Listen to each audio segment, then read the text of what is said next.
To bolo rok 97, ak sa nemýlim. A vtedy ja som mal to šťastie, že som hral v ten rok za 18, 20 a Ačko majstrovstva sveta.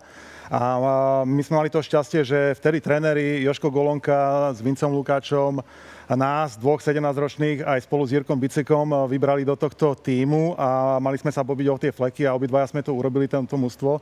A pamätám si takú celkom zábavnú príhodu z toho, že bolo tesne pred majstrovstvami sveta. Posledný tréning pred odletom do Helsing a na ľade sa formovali už formácie, presilovky, oslabovky. Takže všetko úplne vážne. Ako Takže úplne vážne, majstrovstvá sveta, ako to už není joke, to sú vážne veci.